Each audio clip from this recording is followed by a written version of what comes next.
Hello and thank you for being here, and welcome to My Wife is VMC. I'm DMV and you're watching Husbando Homebrew, a show where we take pop culture to pen and paper. We'll continue with the themes of one for DMs and one for players. We'll be taking a look at the man, the myth, the runt of the demigod litter, Godrick the Grafted. We'll also be looking over at the rewards for slaying said demigod runt. The lone lord of Limgrave, the grotesque glutton of grafting, wielding two great axes on one side and a slew of arms on the other, and also trying to break out with his singing career. Don't quit your day job, Godrick.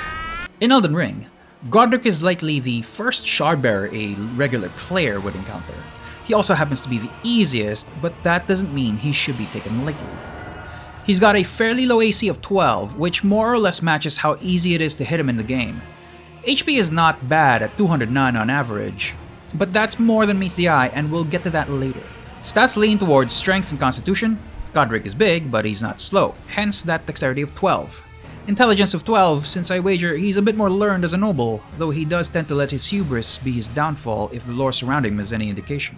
Charisma I placed at 12 since he is at least a lord in his own right, and he's still a demigod and a shardbearer. Saving throws are there to avoid an easy shutdown, although DMs do be aware that I didn't give him legendary resistances to keep him at a relatively mid-game appropriate challenge level.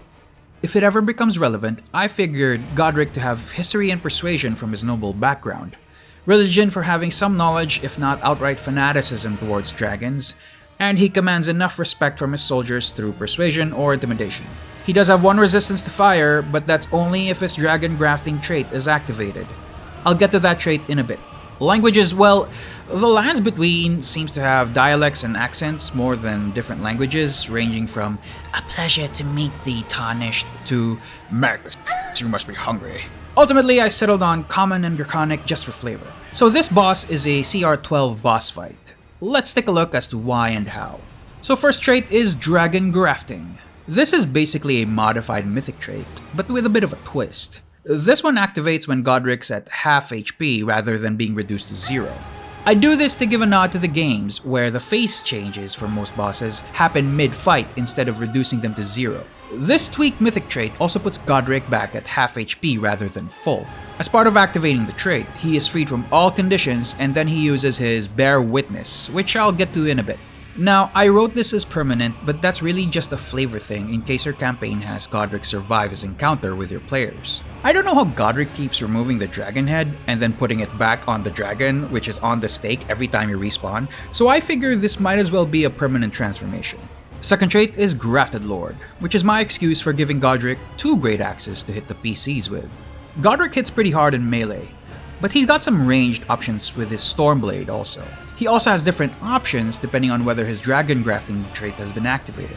Godrick's heavy hitter is the lord of all that is golden. It's a 5 to 6 recharge ability. While this dragon grafting is off, he can do a 6d12 bludgeoning damage AoE that can knock PCs prone. But note that this is a fail or nothing ability. Also, flying creatures or creatures in midair are unaffected by this. If his dragon grafting trait is on, however, well, now you're playing with fire.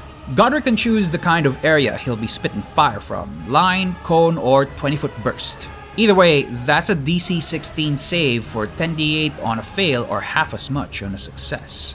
All of these actions come with legendary actions in the middle of the round. He can close the distance and hit you with his axes, or he can do an axe plus fist combo. On the other hand, he can do Stormcaller around him that can deal damage and add some distance between himself and the PCs. His legendary actions expand even further while Dragon Grafting is on. His Dragon Assault hits pretty hard, costing 2 actions, or he can knock a PC prone after dealing a bunch of damage. Lastly, he can do a flaming version of Stormcaller, Storm Assault, which adds fire damage to his AoE. So your players have beaten the self-proclaimed lord of all that is golden. What do you give him? Well, given that he's basically a demigod, this calls for quite the horde. For players, your reward for beating Godrick the Grafted is twofold: his remembrance and his great rune. Let's take a look. So, like the games, the reward for Godrick is his remembrance. This is the first of several items for the Husbando Tarnished's cookbook that represents their very legend that's been hewn into the tree. For this homebrew, The remembrance manifests into one of two forms after performing a 1-hour ritual. This does expend the remembrance because, as we say in this show and in Jeremy Crawford's words, limitations make for interesting choices. First of the two forms that you can pick is the Axe of Godrick. This +2 weapon has a special attack that deals an extra d12 on a hit, and its Ashes of War allows you to command the kneel and deal a whopping 8d12 earthquake. Like Godrick's kneel fetish, this is a fail or bust ability that doesn't affect flying creatures. Alternatively, you can live out Godrick's dragon cosplay dreams and get the Grafted Dragon.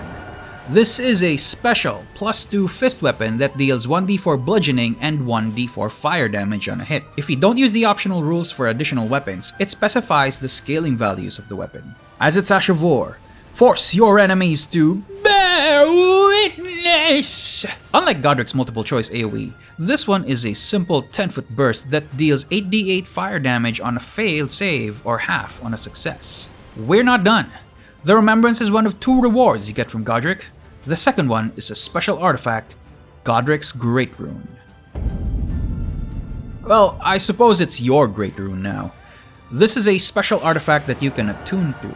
However, as we go further into this homebrew and reveal more Great Runes down the line, you'll find that you can attune to only one of these Great Runes at a time. The Great Rune is a twofold item. By default, attuning to it increases 2 of your ability scores by 1. So how do you actually access its blessing? With a Rune Arc item. By shattering this tiny shard of the Elden Ring, you gain the effects of the Aid spell, and increases all your stats by 2. This lasts until the next time you fail a death saving throw or when your attunement to this Great Rune ends. I get that this is quite a powerful artifact, so DMs, make sure you control when to award this to your players. Same with Rune Arcs too. Godrick is a fairly simple boss fight with a lot of attack options you can unleash upon the players, with a few rewards that are hopefully worthy of an end dungeon boss. Remember to get the updated document in the Ko-Fi link in the description. Like, subscribe, and let me know which demigod you want to see next in the comments, and remember to share this with your dad. This has been My Wife is the MC. I'm DMV, and I'll see you in the next Husbando Homebrew.